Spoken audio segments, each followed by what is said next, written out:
In this panel, our guests will address possible contributions and for solutions based on nature and the fostering of green and blue economy for the advancement of the 2030 agenda in Brazil. So we invite Dennis Fritsch, Senior Coordinator for Green Economy of the Financial Initiative of the Environmental Program of the UN. Also Claus Reiner, Director of the International Fund for Agricultural Development of the UN in Brazil. Izabella Teixeira, co-chair of the International Panel of Natural Resources for the Environment of the UN. Valdecir, Tose, President of the Amazon Bank. The moderator will be Professor Mercedes Bustamante from the University of Brasília, who will present the dynamic of the panel. So we'd like to give the floor to Professor Mercedes Bustamante. Good morning. Thank you, first of all, to ABDE for organizing this event and inviting me to moderate such an important panel. As already mentioned, the topic of this panel is nature-based solutions and fostering green and blue economy. So we have a great team of speakers. Each presenter will have around 7 minutes for initial considerations. Please observe the time strictly so that we can keep to our program. And then we will have a period of 20 minutes for discussion, questions and answers, followed by 10 minutes presentation from collaborating institutions. And so the idea is to discuss possible contributions of nature-based solutions and fostering green and blue economy, and how development institutions can finance these two fronts of action. Also, the panel should seek to identify opportunities connected to financing of nature-based solutions with a view to the national development system, which is already financing projects based on natural resources. So we will begin the panel. Our first speaker is Claus Reiner. He is Director of the International Fund of Agricultural Development in UN in Brazil. It's a pleasure to welcome you, Claus. You have 7 minutes for your initial presentation. It is an honor to be able to kick off on behalf of my regional director, Rosanna Polastri, of the International Fund for Agricultural Development, in this panel. IFAD is an international financial institution and a specialized UN agency. It is dedicated to transforming rural smallholder economies and food systems. And we work with some of the world's poorest and most remote farmers, fishers, pastoralists, indigenous peoples, and local communities to build their resilience in the face of climate change and other shocks, sustainably enhance their productive capacities, and increase their benefits from market participation. Since 1987, we've provided over $23 billion in low-interest loans and grants to projects worldwide that have reached about 518 million people. And today, my intervention will focus on 3 points. I will first provide an overview of our activities in Brazil in support of the SDGs. I'll then present our approach to promoting nature-based solutions. And finally, I'll identify some potential future opportunities for increasing the financing of nature-based solutions. Now, IFAD started collaborating with Brazil's federal and state governments in the 80s with an investment focus on rural development in the northeastern semi-arid region and more recently in the Amazon region of the country. So far, IFAD has supported 12 development projects in the country for a total cost of $977 million. IFAD has developed close relationships with a wide array of actors in Brazil. We recently entered into collaboration with BNDES in the context of the Planting Climate Resilience in Rural Communities of the Northeast project. Together, BNDES and IFAD have mobilized almost $100 million from the Green Climate Fund for this project, making it IFAD's largest climate finance project to date. And IFAD, together with the Economic Commission for Latin America and the Caribbean, is also supporting ABDE in the development of its action plan 2030 to ensure that all ABDE members are contributing to the achievement of the SDGs through their operations. In line with this action plan, IFAD is also exploring with the Development Bank of Minas Gerais mechanisms to contribute our experience to BMDG's effort to orient its systems and its products to climate and rural development objectives. Now, how are we promoting nature-based solutions and a transition to blue and green economies? IFAD is committed to nature-based solutions that enable communities to adapt to the effects of climate change and address challenges such as desertification, and also loss of biodiversity, such as agroforestry and agroecology. During its current replenishment cycle, IFAD aims to invest 40% of its core resources in climate change adaptation and mitigation. It tracks progress towards this commitment with the Multilateral Development Bank methodology, and our president recently announced that 30% of the climate financing will be directed towards nature-based solutions. In December last year, our executive board also approved IFAD's first biodiversity strategy. In Brazil, all IFAD-supported projects focus on rural development and small-scale family farming. The goal is to increase farmers' production and income by facilitating their access to essential services, strengthening organizations, and connecting them to markets. Over time, the way IFAD addresses climate change and nature-based solutions in its operations in Brazil has evolved. It initially considered climate change and the environment in terms of do no harm.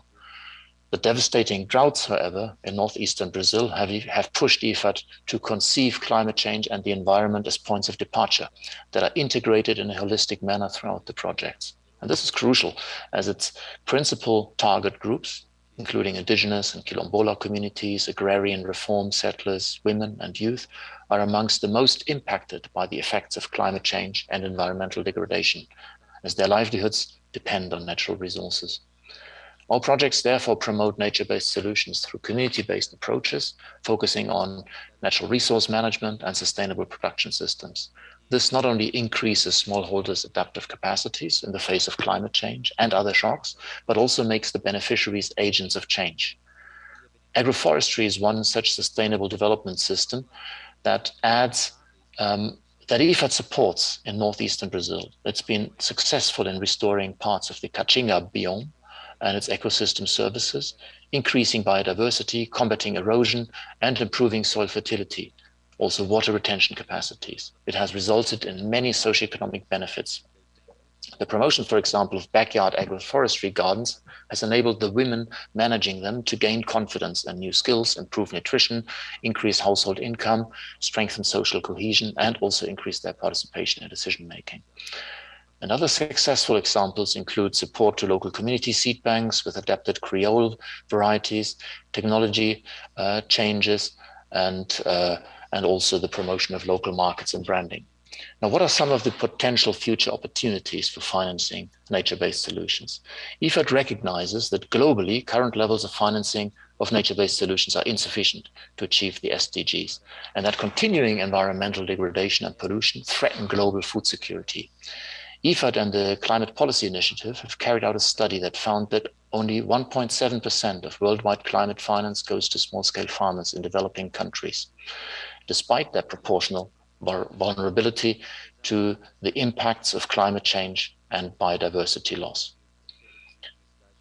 Accessing climate finance is really a challenge. Transaction costs are high, given the rigorous technical requirements of climate funds and the lengthy process for review and approval. However, IFAD is developing strong partnerships at national and regional levels, seeking to access climate funds in sufficiently large volumes to justify the effort and ensure impact at scale. Government, development finance institutions, and climate funds should exploit the full potential of blended finance mechanisms in order to de-risk climate-related investments in small-scale agriculture and attract private capital. IFAD will be happy to support this. Public participation through first loss capital or guarantees has massive potential to improve the risk-return profile of investments in small-scale agriculture, thus serving the objectives of impact investors.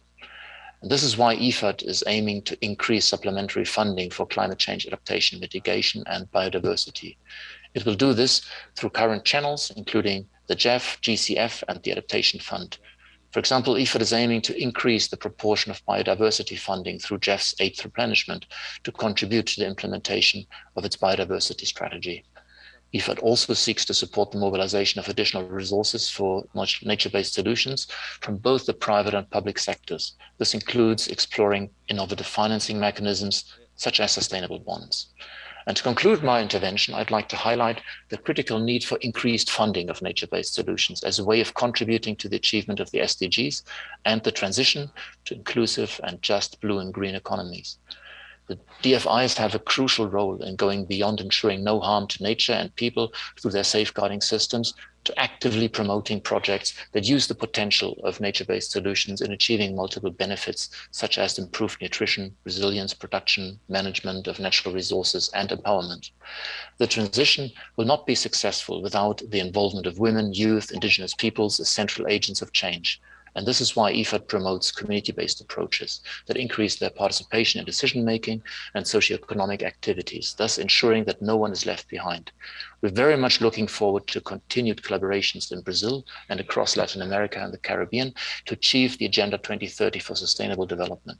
Thank you again for letting me contribute to this inspiring event. Happy to answer questions in the discussion. Muito obrigada, Claus, pela apresentação e por se ater ao tema. Thank you, Claus, for your presentation. I think you touched upon very important topics. The funding is still insufficient for nature-based solutions, and there's also an importance in looking at most vulnerable groups. And there's also a great importance in reducing barriers to access resources precisely on the part of these groups. So to make resources available to the groups most in need is a very important point you made. Thank you very much for your presentation. We'll now call Dennis Fritsch. He's the Senior Coordinator for Blue Economy from the Financial Initiative.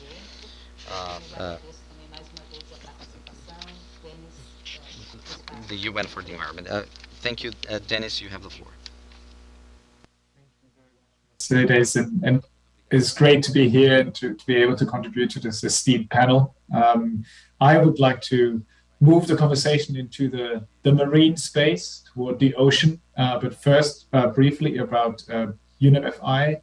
For those of you who don't know us, we are a partnership between the UN Environment Programme and the global financial sector. So we work with over 450 banks, insurers, and investors on global sustainability goals. And important for today's discussion, we also convene a community of practice on ocean finance with the aim to redirect capital flowing to support SDG 14, life below water in particular.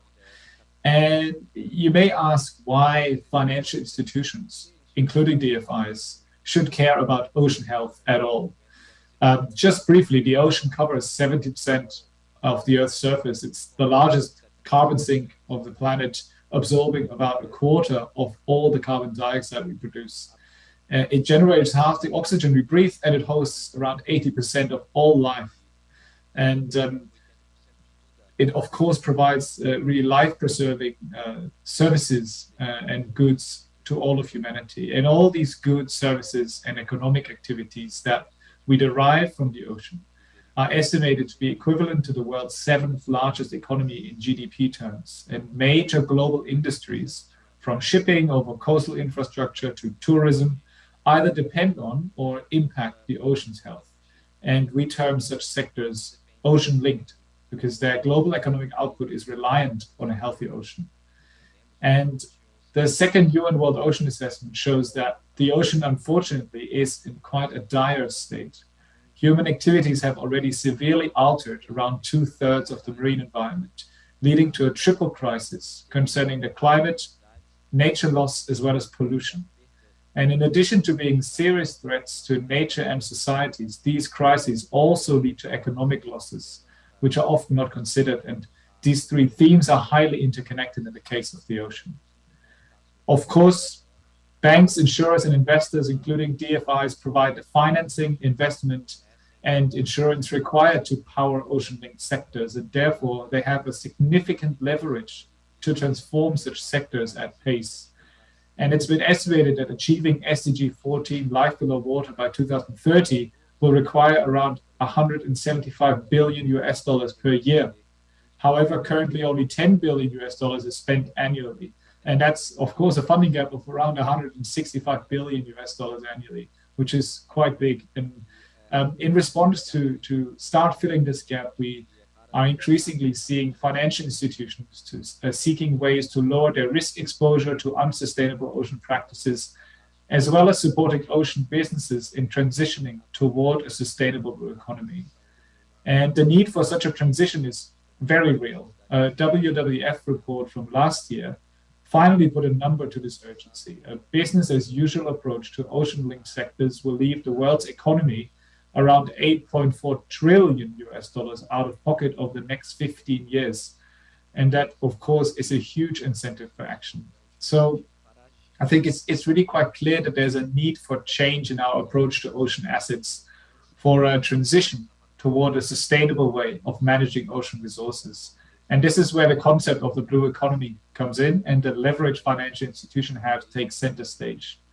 The transition of ocean-linked sectors to a sustainable blue economy is an opportunity to recast how we use and manage ocean resources at a time when there are multiple crises facing its health. In essence, the sustainable blue economy acts as a vision for any ocean-linked sector, highlighting that sustainability cannot be separate from economic activities and growth, but is a condition for both. Within this blue economy, there are traditional maritime industries which are not very sustainable in their current state and which need financing to transition. There are others which are already on the right track. However, they require support to scale sustainable business models. So I want to highlight that this is not only an environmental challenge, it's also an economic opportunity. By building sustainable blue finance practices into their decision-making processes and by engaging with clients on these issues, financial institutions have a unique opportunity to steer ocean industry towards sustainability. And one question we always hear is, where can a financial institution start in this journey? And to help answer this question at UNEP FI, we convene, as I said earlier, a global community of practice with banks, insurers, and investors to bring forward the development of such a sustainable blue economy. Specifically, we focus on providing guidance and tools to ensure that investment, underwriting, and lending activities are aligned with SDG 14. So this is really to work with experts in the field and practitioners on educating the industry about ocean health and why it's crucial to financial institutions.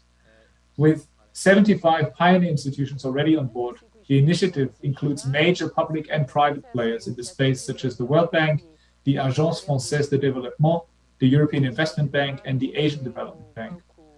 Crucially, we support the implementation of the Sustainable Blue Economy Finance Principles, which aim to redirect the flow of capital towards activities which directly contribute to ocean health.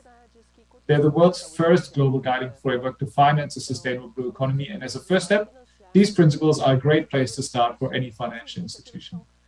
And just wrapping up my contribution here, building on the momentum of these principles, we've been working on producing usable resources and tools, such as our market-first practical blue finance guidance called Turning the Tide, which covers 5 sectors of the blue economy, including seafood, shipping, port development, marine renewable energy, and coastal tourism. And just 2 weeks ago, we launched its sister publication called Diving Deep, which is focusing on solid waste prevention and management, including plastics, as well as coastal infrastructure and resilience, including nature-based solutions. And our guidances have been developed together with over 70 financial institutions and global experts, and are meant to be very practical toolkits outlining recommendations for public and private financial institutions on how a transition toward a sustainable blue economy can look like across these sectors. In addition, we've also published a recommended exclusions list, which provides an overview of activities to exclude from financing due to their damaging impact on the ocean and high risk. And you can find all these resources for free on our website. To finish, I want to highlight that it is clear that we need to scale up action to mainstream a holistic sustainability considerations that are based on science across ocean-linked sectors. And DFIs can act as enablers of change by using their expertise in finding opportunities and their understanding of risk. The Sustainable Blue Economy Finance Principles and associated guidances are crucial tools in financial institutions' toolbox that can be used today. So if you want to learn from peers' experiences of using these resources, please do feel free to join our initiative and visit our website, where we host an evolving portfolio of case studies by financial institutions who are putting the principles and guidance into practice. Thank you very much. Muito obrigada, Denis, pela... Thank you, Dennis, for your presentation. Very punctual. I think you brought up very important points on the global situation of oceans, a topic that interests Brazil directly, with 8,000 kilometers of coastlines and many populations on these coastal areas. The recent reports have highlighted the impact of climate change on oceans in association with other events, as you mentioned, the issue of plastic contamination and others. Interesting to point out also the financing gap that we still have to bridge with nature-based solutions in the oceans. And also, thank you for mentioning decision-making, science-based decision-making. It's very important to highlight this aspect. We will continue now with, well, we've already mentioned ocean agriculture. We are going to move on now to Mr. Valdecir Tose, president of the Amazon Bank. The Amazon possibly congregates all these demands with very significant coastal area and also the biggest forest in the country, and facing critical problems involving sustainability of agricultural practices. So many of the issues related to green and blue economies. Valdecir, thank you very much for your participation.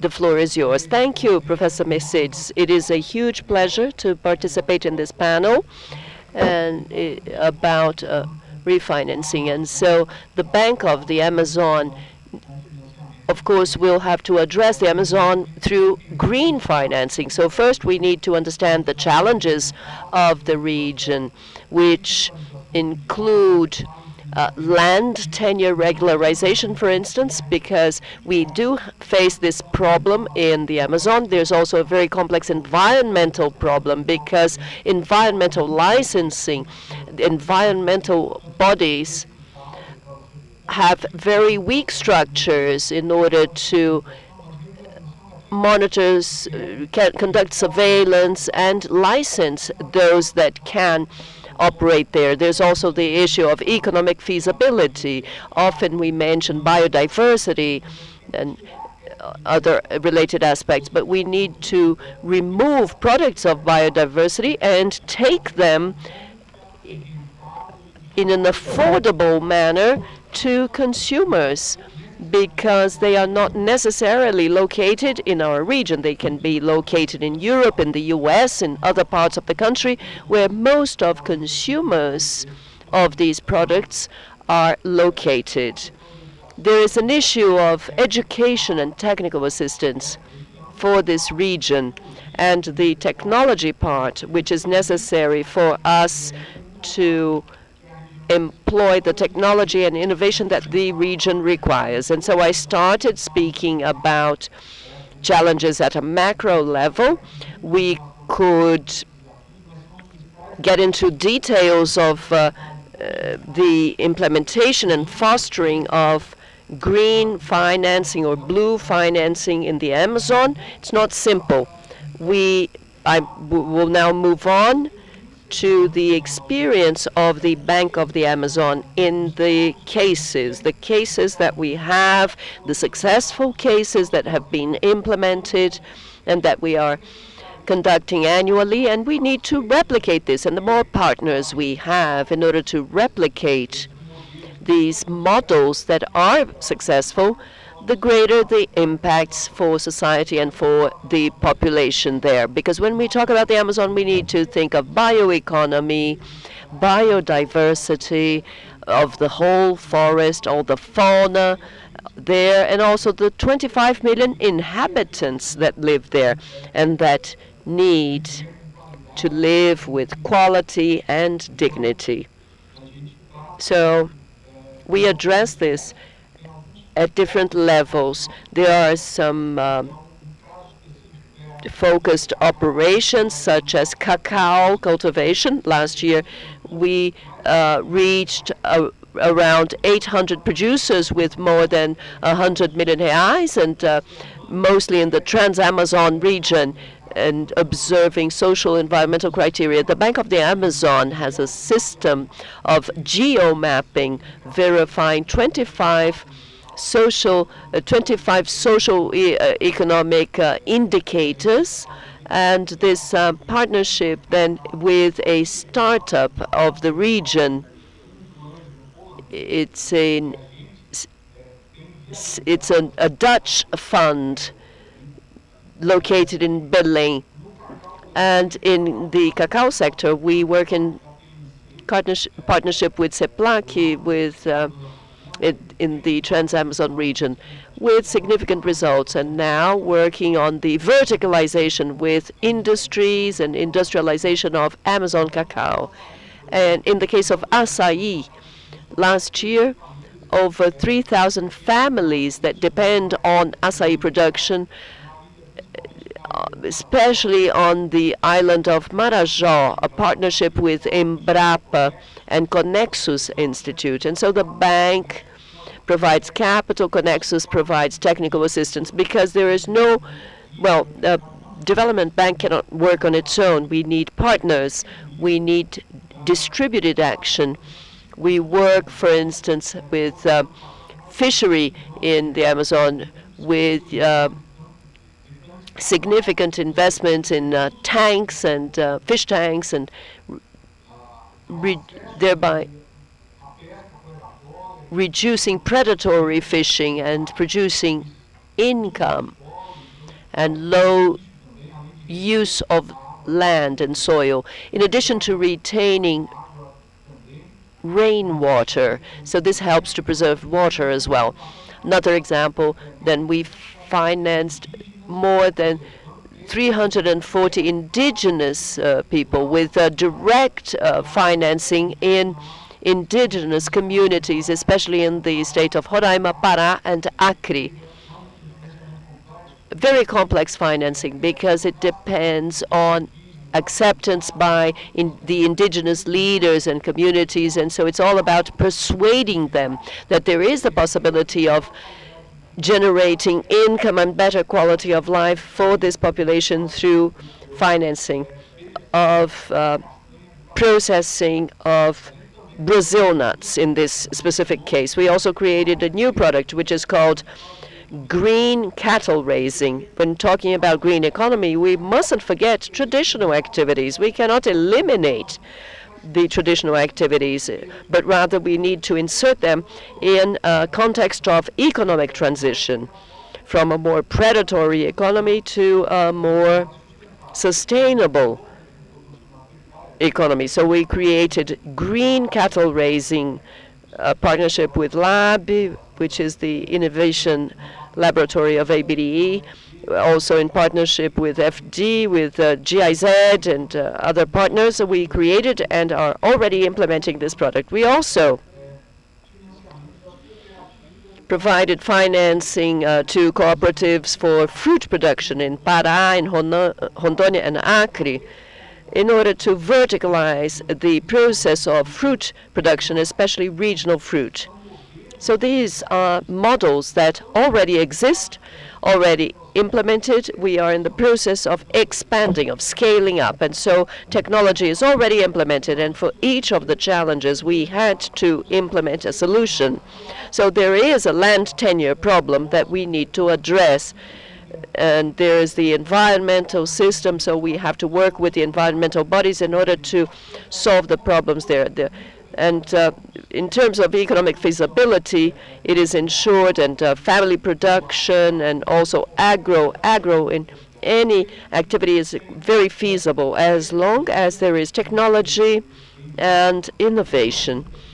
So that's where funding comes in. And so these are solutions that we need to discuss. Not only we should discuss problems and challenges, but also solutions that are already underway. Thank you very much. Thank you, Valdecir. These are very important points. when we cover the financing gap, we see that other barriers need to be overcome for financing to reach the ground, and also involving governance issues and land tenure issues, given the multiplicity of the players involved in these activities, and also how to transform biodiversity. In the case of the Amazon, it's a reality for the bioeconomy of the country. So these are all very important points based on the experience of the bank on the ground with these measures that are very important contributions. Another point is the economic transition from traditional activities that are more predatory in nature and a transition to more sustainable practices. Thank you, Valdecir. We will now conclude with the presentation of Izabella Teixeira, who has huge experience in environmental management. She is a researcher and thinker in the area of sustainability solutions. Thank you, Izabella, for joining us. You have the floor. Thank you, Mercedes. Good morning, everyone. I would first like to thank the invitation for joining this panel, but also the opportunity to hear colleagues from the UN system and meet you once again, Mercedes, one of the leaders of this discussion in the country. Also the opportunity to listen more about, to hear more about the experience in the Amazon. I was carefully listening here to the speakers, and I decided to bring a more political tone to my contribution, perhaps bringing up 3 or 4 topics or perspectives that need to be considered in this trajectory of the discussion of so-called nature-based solutions. The first aspect is related precisely to the change that 2012 with the Rio conference, and I was part of the panel that proposed the SDGs, a high-level panel that advised the UN, and also the panel that approved the 2030 agenda. I was part of the whole process of negotiation of the Paris negotiation, and so these aspects are relevant for the framing of this new moment of the world. Especially in this trajectory that characterizes the 21st century, which is the convergence of the climatic area and the technological era. Because of the global crisis, the environmental crisis, the climate crisis, the public health crisis, the geopolitical crisis, so we are exposing the social and environmental inequalities in the planet. So we can't work with nature-based solutions without we cannot understand it without understanding the international context. Everyone pointed out to some of these aspects, but we need to understand the challenges we as a community face in this new relationship with nature. What is at the challenge is a new relationship between man and nature. So the development models that reveal an unsustainable format of exploitation of natural resources, it does not fit a future in a planet with 10 billion people, and the challenges that are posed in terms of the relationship between man and nature. So there are demands for governmental demands, and climate demands and technological demands have been imposing, and how they model the relations. This is the first aspect. The second aspect. So, okay, we have a climate crisis. There's also loss of biodiversity. So the United Nations call this a triple environmental crisis, and there is a planetary dimension. We're not just changing the economic systems. The climatic risk as a variable which is determinant for the uncertainty for the financial international system. We're addressing here is the life conditions in the planet, and science, particularly Mercedes, in the last 2 or 3 years, has been publishing decisive reports from IPCC, International Panel, PBS, all of the biodiversity, natural resources, and climate panels that show us that there's no way of managing the planet as we have been doing so far, and the realization that the baseline is no longer a desirable matter, but is something that is related to the increase of the average temperature of the planet in 1.1 degree Celsius. This places us in a very interesting political position to seek out positions. There's this alignment of green wishing. There is a willing of the majority of people to get things right in terms of this perspective of the global environmental crisis. But there is this political will, this green willingness is not translated into action and a political ambition of changes in the short term.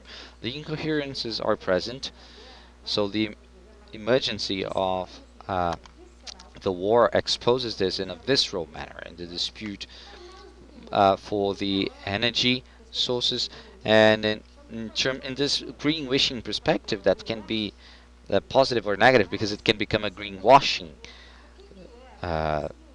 if you will. But we need to understand the ambiguity of having a target in terms of political and economical aspect. Net zero ambitions with the short term that we have. We are held hostage of short term action, and we are hostages to nature-based solutions because it is a solution, but it is an open concept.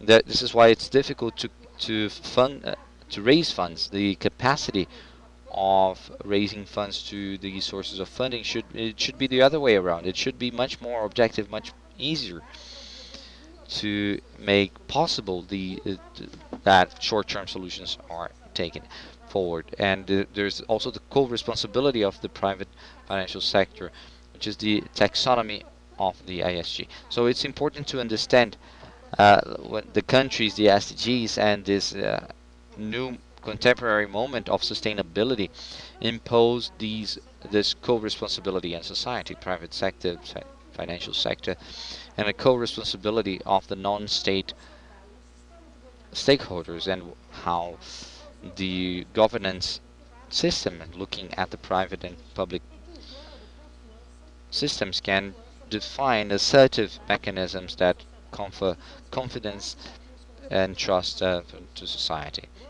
This is the main challenge when we are talking about nature-based solutions, and seems to be an important short-term impact, but it's designed in a long-term perspective. This is the challenge. Move from decarbonization and neutralization, and we are directed to decarbonization in the world, and this is an affirmation which is more important, more decisive about what we need to deal with in terms of contradictions and the phasing down of the sources that pressure the climate, and the phasing down, which is the commitment with a fair, more inclusive and low carbon world. In this context, I believe we should provoke some debate about NBS and the context of the interest that Brazil wishes to be a part of this agenda. Brazil cannot be away from this. Brazil produces a lot of life, and this production of life with this relationship with nature needs to be aimed towards the future. It needs to be changed in the present. We are throwing away our wealth to economic activities that do not generate any social environmental benefits, and we are removing from the country the opportunity to cooperate internationally into this new perspective.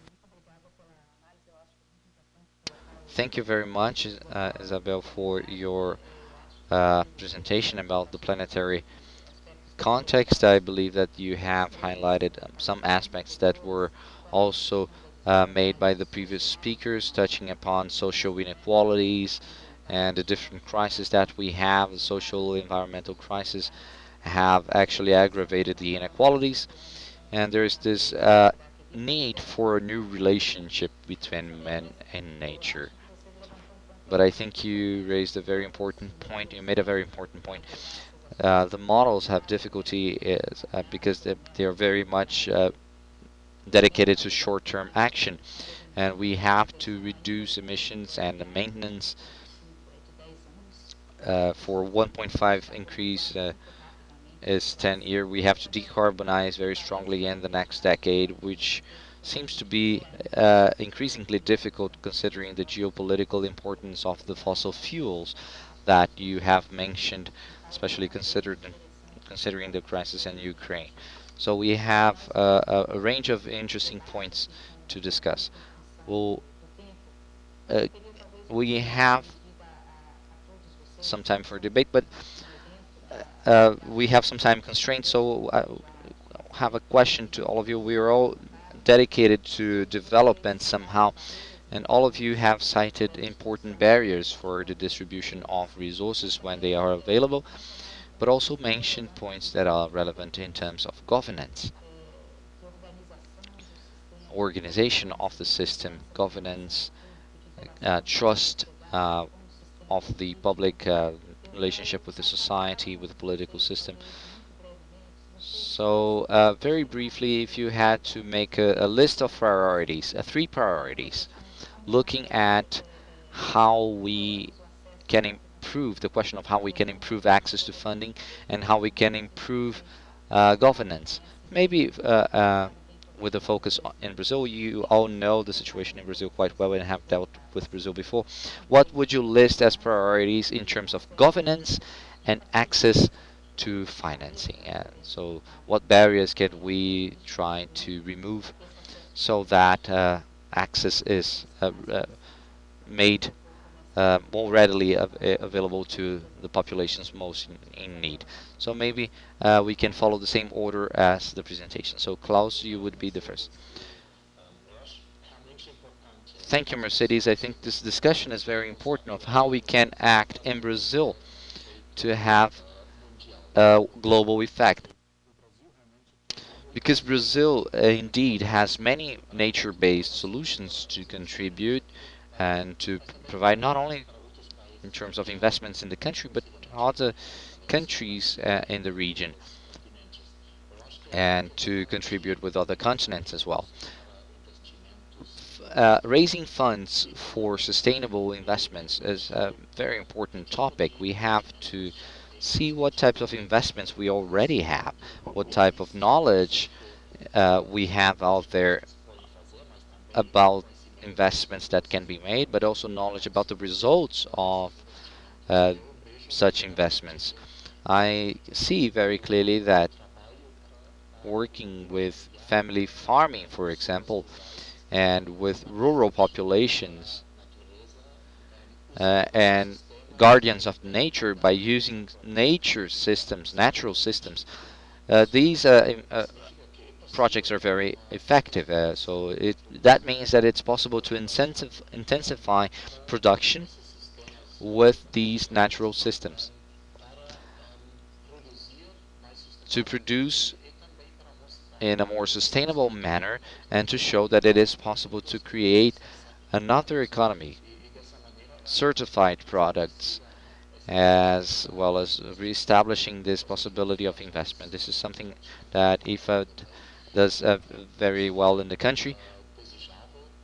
It would be very desirable to mobilize resources from other multilateral funds. We have to channel these funds from regional development funds and banks to these types of investments, and we can have collaborations among institutions. That is all very important. So we have co-funding, co-financing, and also channeling private financing through bonuses, SDG bonuses, green bonuses, blue bonuses, social bonuses.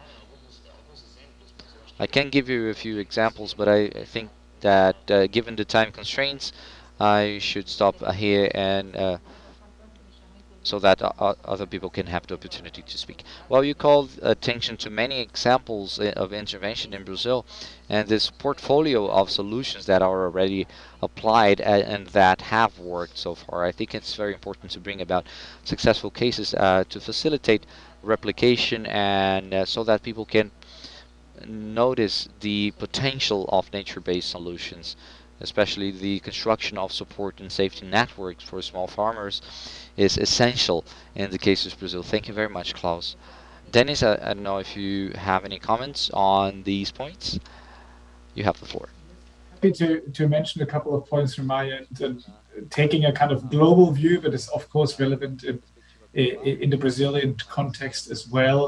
And again, focusing on the marine space specifically, I think here it's very much early days in terms of how aware governments and financial institutions and businesses are about, the importance of the ocean relating to business and bottom lines. So I think my first wish would be to increase awareness raising and education across financial institutions, across government ministries, across businesses, to gain somewhat of an ocean literacy, to make sure that the ocean is taken into account. Secondly, I think what the sustainable blue economy offers us is an opportunity to look at ocean-linked activities, economic activities, in a holistic manner. And I think that would be my second wish for government specifically, to not work in silos, to have the environment ministry speak with the Ministry for Fisheries, the Ministry for the Financing Ministry, and to ensure that there is a whole of government approach to ocean-linked topics and approaches. And I think that the concept of the blue economy gives us this holistic view, because of course fisheries are linked to tourism, and tourism is linked to offshore renewable energy. These are all interlinked activities, and they have to be addressed in an interlinked manner. And that only that way we can come up with appropriate strategies that again are based on science and take all the interlinkages and impacts into account. And thirdly, when we think about financial institutions, I think, as I've mentioned, we have seen some initial very successful products and approaches and projects in this space that are very exciting. But the big part of the financial institutions, and I'm talking about private institutions, but also public finance institutions, are really held back because this topic is so new to them, and they're a bit hesitant to take the first steps. So what I always want to do is to say, there are options. We need to offer solutions that can be actioned right away. And the guidance and principles that I mentioned in my intervention, that they are resources that can be used right now. Tomorrow you can read through them and apply them within your internal processes if you want. But also, once you do this, please share your experiences with your peers. I think this is a really, really rich and valuable resource for financial institutions, is case studies on practical experiences from their peers to really get encouraged to also get involved in this space. Muito obrigada, Dennis. Thank you, Dennis. You have raised a very characteristic contradiction in Brazil, because we do have this huge coastline and most of our urban areas close to the sea, and a scientific community that is very mature and well consolidated, working with ocean systems, but we don't have an ocean culture yet, as you mentioned. And so to bring the financial sector to the attention of the financial sector, the ocean issues and coastal systems. And another important point that converges with all the others is perhaps this pulverizing of policy actions and lack of integration regarding sustainability, especially the 2030 agenda, and work in silos. Here in Brasília, we see this very clearly represented by the different ministries, and the need for more integration regarding the environmental issue is very important. And so a clear message of the major reports that Izabella mentioned also is that no solution to climate crisis can do without the 2030 agenda. There is a very close connection between pursuing sustainable objectives and dealing with the crisis in the short and medium term. So the point that you mentioned, the fact that our institutions are still hesitant to address such a central topic for the economy of the country, and for food security, for energy issues. And so, Dennis, this is a very welcome call on financial institutions that they begin looking at oceans more closely. Thank you. Valdecir. Professor Messages, this matches what we had already mentioned regarding challenges for the Amazon. I will, of course, refer more to the region where we operate. And so the environmental issue, the definition and delimitation, and most of states, there are few states that have economic ecologic zoning in the region. Only the state of Rondônia and part of the state of Pará actually have economic ecologic zoning, and so this is part of the assumption of delimiting areas where we work more on one activity or another activity. And so this is an important issue necessary for financing institutions to obtain greater legal security and certainty also. And there's the land tenure issue. When this is undefined with precarious ownership, this weakens not only investors and entrepreneurs and producers, whether the family producers or bigger producers. And so the land tenure problem needs to be addressed, leaving aside ideology and emotional appeals. We need to understand that there are people occupying these areas, producing on these areas, and they have the right to use their property as long as they do so in an appropriate manner, in a proper transition between a public unit to a private unit. This happened all over Brazil. All land in Brazil and the world were once public lands and were transferred to private property.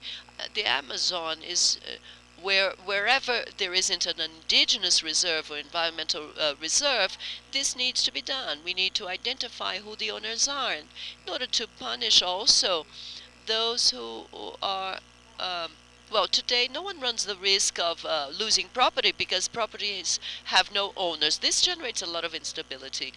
Also, the educational issue with technical assistance and education for entrepreneurship.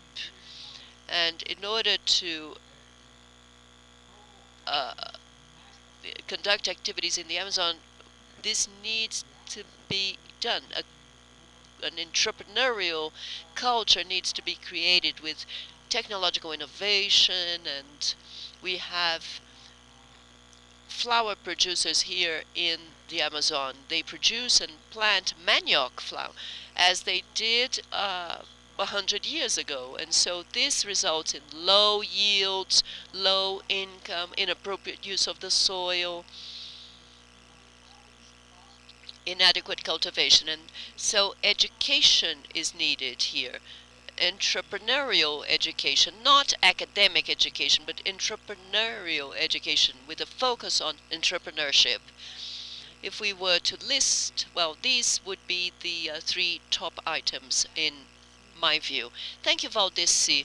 Dennis mentioned the importance of integration at the federal level, the different ministries. You are raising another point, which is our relationship with the federate entities. And so Amazon has a huge non-designated public areas awaiting designation, and so well, it makes it all more complex for financial institutions to understand these relationships. And I agree that the land tenure issue demands urgent actions, and also the entry of Brazil in the carbon market will potentially entail the need for solutions to the land tenure problem. This is the Achilles heel, so to speak. Another additional complexity, Valdecir, when you talk about education and entrepreneurship, the diversity of the social fabric in the Amazon is huge. And so when we get everyone on board,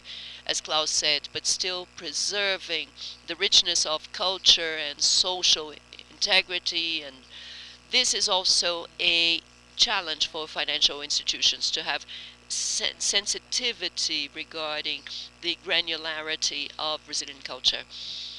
These are important points that you also bring. And lastly, Izabella. Izabella has a wonderful synthesis ability, and so we will close with 3 short videos, and thank you very much for your collaboration. Izabella, from the perspective of Brazil, the first thing that we need to be clear about is what we want from this agenda. Brazil doesn't have clarity about this. Not only Brazil, but the different Brazils within Brazil. The reports made here reveal not only experiences, practical experiences and interests of society, but this is not aligned. There is a contradiction in Brazil that could be affirmed in a trajectory of green economy and blue economy in a country that unfortunately is led. So it's important to expose these contradictions, because it is not possible to convince investors in private sector to be responsible and co-responsible and change their investment rationales and business models if there isn't a repact with society and political leaders. This is not necessarily healthy to have incoherences exposed at the National Congress, where representatives go to the climate COPs. Brazil signs voluntary decisions, and the short-term decisions that are made result in deforestation in the future. More than that, creating huge social differences in Brazil, increasing social inequality, and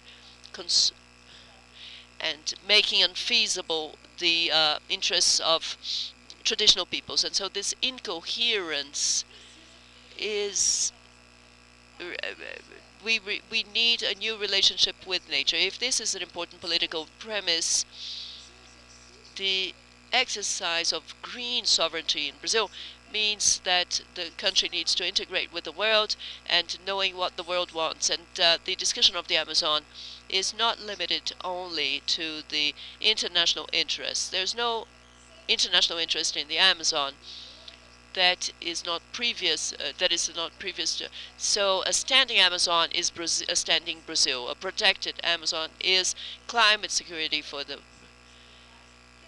world and also ensuring our social well-being. So this coherence of political view is about exercising national interests, therefore re-agreeing with civil society, with investors and private and investment sectors, the ambition of an inclusive, more sustainable, low-carbon society. These incoherences should be removed in the short term. If we continue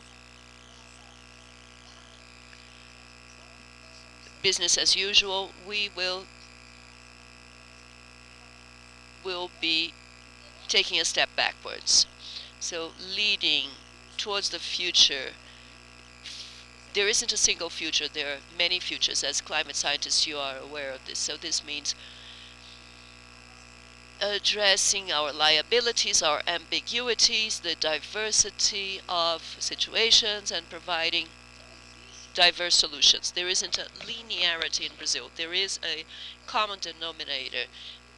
that society needs in order not to be threatened by nature, and rather have well-being and growth based on peaceful coexistence with nature, growing with nature, planning development, understanding that the assets, environmental assets or social environmental assets, produce life and mean the choice for producing life in the future. This is what the governance system needs to welcome.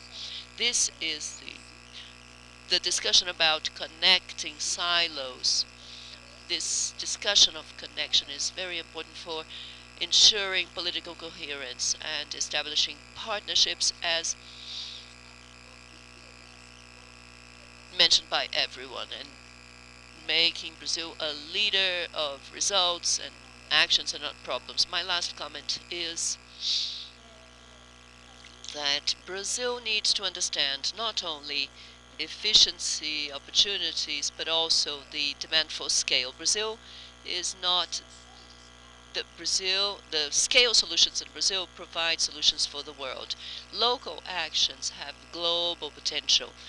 So it's a challenge for the country, considering not only North-South relations, but also in East and West relations. So we have new geopolitical dimensions, and the green global South should find in Brazil expressive leadership based on solutions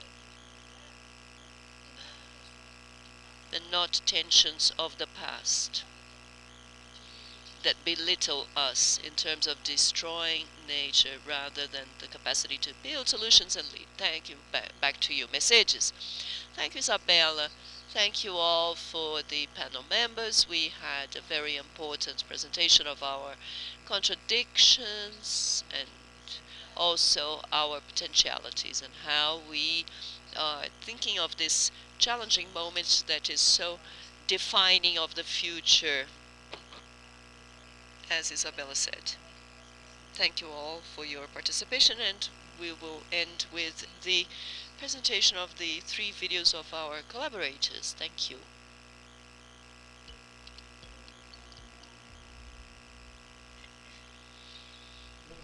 Hello. I'd like to thank the opportunity to participate in one more forum, the 7th Forum of Development promoted by ABD.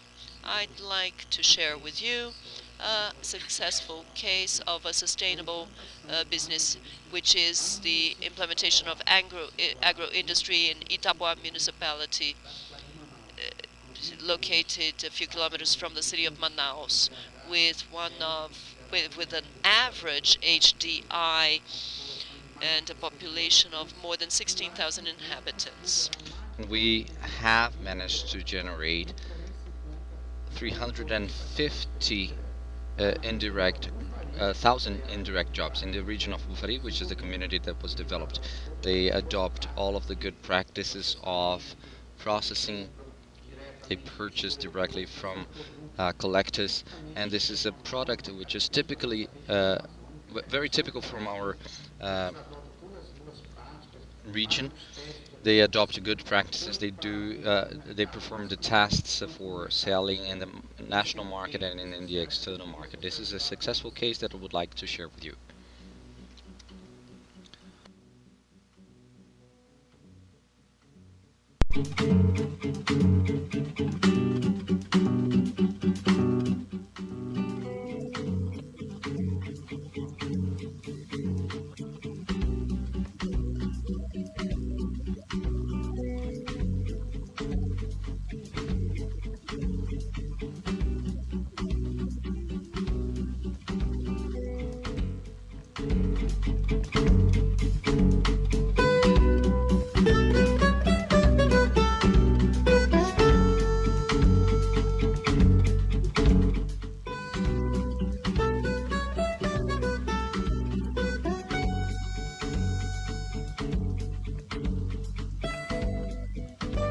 Translation apologizes, we are not getting any audio feed. We're just getting music in the translation booth.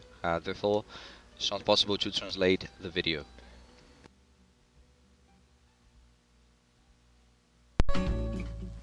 Primeiro, gostaria de agradecer. First, I'd like to thank for the invitation to participate in such an important event. Banpará Bio was created in a partnership with the government of the state to benefit the rural producers, the small, medium, and large sized farmers, aiming to improve not only the financial part and the social part, but especially the environmental part, keeping the forests standing and improving productivity and protecting nature and the territory of the state of Pará. The Amapá Development Agency, in 22 years of activity, and our state has developed several projects. Currently, among the projects we're working with, we have some very important projects: PV, green energy, in which we have 15 million reais to allocate, especially in the açaí crushing machines. These açaí crushing machines can the açaí crushers could also purchase washing machines. Another project which is developed with the Secretariat of Rural Development is the AFAP, which is the fund created by our institution to support farmers, people who work with açaí and nuts, and also fruits. FRAPI, this fund, has already made possible 105 million reais in grants. In 2022, we will give access to 25 million reais to many subsectors. Lastly, a very important project that we have been developing is the project My First Company, my first business. In the year of 2021, we worked with 44 new business people. In 2022, we changed our definition of my first business. It wouldn't be just for new business people, but those who have their own first formal business. So these business people are trained by Amapá Agency and Sebrae, and followed by the Amapá Development Agency.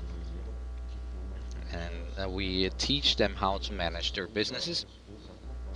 So these three institutions follow the development of this activity. The problem that we had in the availability of resources was the lack of guarantee, and the government of the state, through the guarantee fund, has created this possibility to employ the funds more rapidly and in more volume.